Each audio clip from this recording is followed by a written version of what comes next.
Hi, everybody. All right, so this comes from Tech Insider. Pollution can now be turned into rock.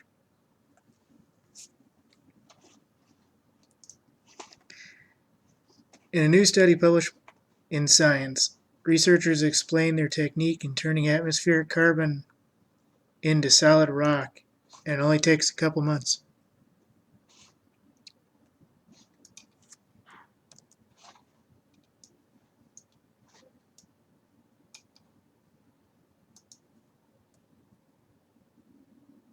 My bad.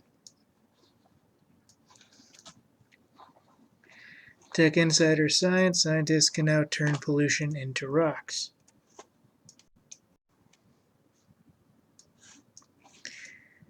Basically, when it comes to dealing with human caused carbon dioxide, and that's not true. Carbon dioxide is quite natural and quite normal. Um, Basically, emissions involving carbon dioxide uh, are showing various ways they can be captured. One way is called carbon capture, which sucks CO2 out of atmosphere or from industrial plants.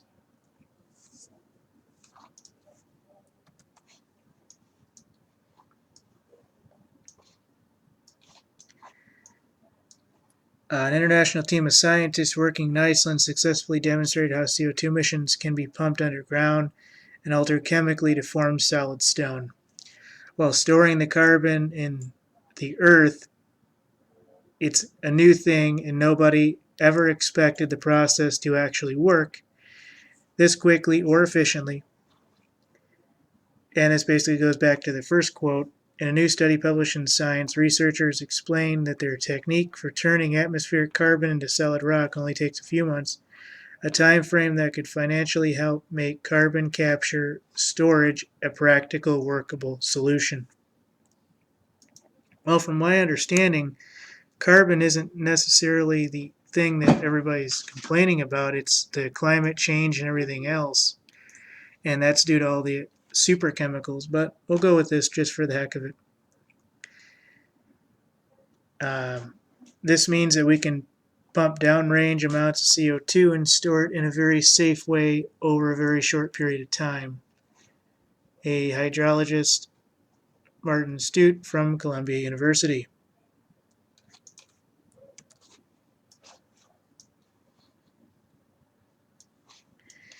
There are drawbacks to this, ladies and gentlemen. Researchers began their CarbFix project at Hellisheidi power plant, world's largest geothermal facility. They mixed carbon dioxide with hydrogen sulphide to produce the plant with water and injected it into volcanic basalt underneath the plant. When the basalt is expanded or exposed to CO2 and water, the carbon precipitates, depending on how you pronounce it, into a white chalky solid. But in these kind of conditions, nobody knew how long the process might actually take. Initial estimates suggest the process could take up to 8 to 12 months, in which the convergence began to take place in a matter of months. All right, I'm going to stop them right there because I have an idea. All right, so they can naturally turn, or unnaturally turn pollution into solid rock. That's great. From what I understand, ladies and gentlemen, you use chemical compounds to bring it together into a solid rock form. I wonder what the breakdown formula is in terms of how long it'll stay in that solid form. As we start pumping this underground, and we start storing all this, where I don't know, but let's just say this actually becomes an actual field of study and an industry, among other things. What's going to happen when those CO2 molecules decide to start breaking down after 2 years, 3 years?